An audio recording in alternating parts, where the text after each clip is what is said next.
مندوخیل ہمارے ساتھ موجود ہیں. فیض حمید کی جو سزا کا معاملہ ہے ایک بار پھر قومی سطح پر توجہ حاصل کر رہا ہے اور ٹرائل کو چیلنج بھی کیا گیا ہے. کیا سمجھتے ہیں کس حد تک سکسیسفل رہے گا یہ ٹرائل؟ دیکھیے یہ تو ہر ملزم کا حق ہے کہ وہ کوئی نیچے والا کورٹ فیصلہ دے، وہ اس کا حق ہے. ابھی تو ہائی کورٹ میں اس نے اپیل کی ہے، ہائی کورٹ اس کے خلاف فیصلہ دے تو سپریم کورٹ بھی ان کے پاس چانس ہے. تو ہر ملزم کا آرٹیکل 10 اے کے مطابق ان کو اختیار ہے، حاصل ہے. لیکن میں یہ سمجھ رہا ہوں کہ کیا فیض حمید نے پورا پاکستان کو جلانے کا پلان نہیں بنایا تھا؟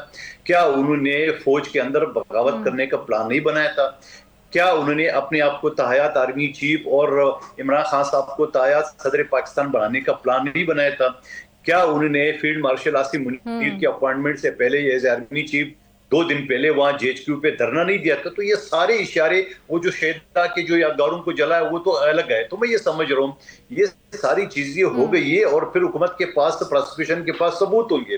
اور اگر پی ٹی آئی والے کہتے ہیں کہ ثبوت نہیں ہے، فیض حمید کے خلاف نہیں ہے یا عمران خان صاحب کے خلاف نہیں ہے، تو وہ ثبوت عدالتوں میں دے. دیکھیں ان کا اپنا رہنما شاہ محمود قریشی، جس کی بیوی جو ہے نا وہ اسپتال میں داخل تھی، آغا خان اسپتال کراچی میں، انہوں نے سارے ثبوت دیے اور دیکھو وہ کیس سے بری ہوتا جا رہے ہیں. تو ایسے یہ خود کیوں نہیں دیتے باقی رہنماؤں کے لیے کہ یہ بھی نہیں تھے، یہ غلط ہے، یہ سارا کام حکومت نے کرا ہے؟ بتا دینا، کوئی شواہد تو دے.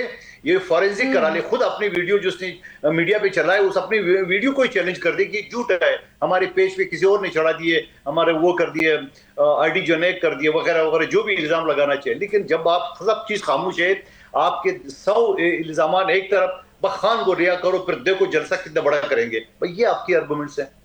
سر ان کی جانب سے بڑا ڈائریکٹلی یہ بھی کہا گیا ہے کہ یہ جو کیس تھا غلط بنیادوں پر یہ فیصلہ سنایا گیا ہے اور یہ آئینی تقاضوں کو پامال کیا گیا ہے. اور ساتھ ہی ساتھ جو بڑا امپورٹنٹ اسپیکٹ اس کیس میں ڈسکس کیا گیا ہے اس ٹرائل میں، کہ پروسیکیوشن بھی اپنے الزامات ثابت کرنے میں ناکام رہا ہے. اس حوالے سے کیا کہیں گے آپ؟ دیکھیے اگر پروسیکیوشن ناکام رہی ہے تو جج نے فیصلہ کس بیس پہ دیا ہے؟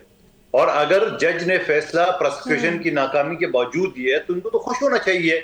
وہ تو اپیل میں 2 منٹ میں ختم ہو جائے گا معاملہ.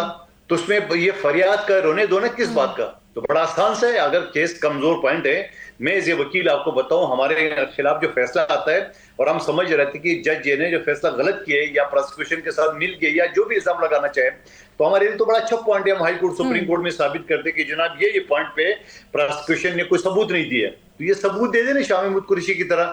پریشان کی اس بات کے، خوش ہونا چاہیے کہ چلو نیچے ٹرائل کورٹ نے ٹائم ضائع کر دیے، 1 ہفتے کے بجائے انہوں نے 2 سال کیس چلا لیے. اب جا کے وہ ہائی کورٹ سپریم کورٹ سے 1 ہفتے میں فیصلہ کرا لے، منٹ میں. اور وہاں ہائی کورٹ سپریم کورٹ میں تو ٹرائل بھی نہیں چلتا ہے، وہاں تو صرف آرگومنٹ چلتے ہیں. جو ایویڈنس ہوتا ہے لوور کورٹ کا اسی کے اوپر ہے، مزید کوئی ایویڈنس بھی نہیں ہوتا ہے. یعنی ایک آدھ پیشی کی مار ہے تو ختم کرا دے اگر پروسیکیوشن نے غلط کیس بنایا.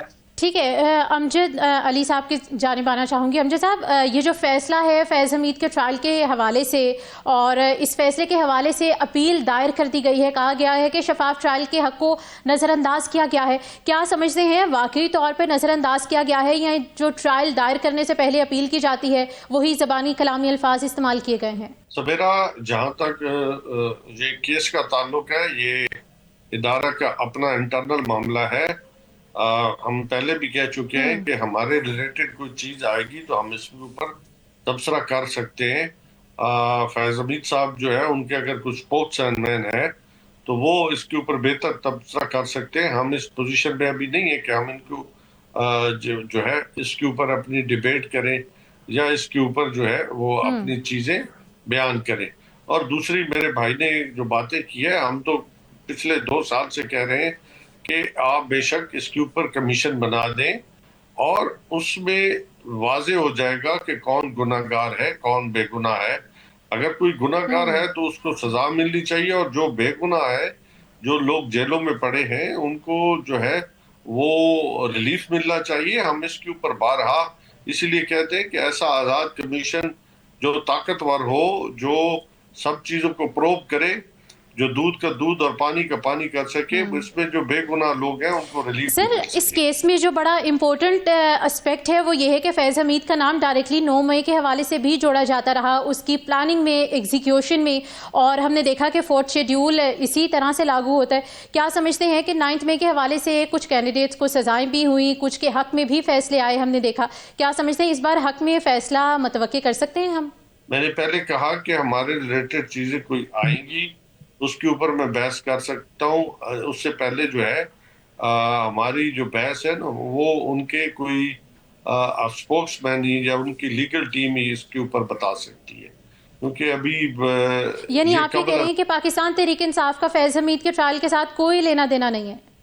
بالکل میں غلط تو کہہ رہا ہوں تو بتا دو، ہم ان کے انٹرنل ادارے کا بھی معاملات ہیں، وہ خود دیکھ رہے ہیں اس کو۔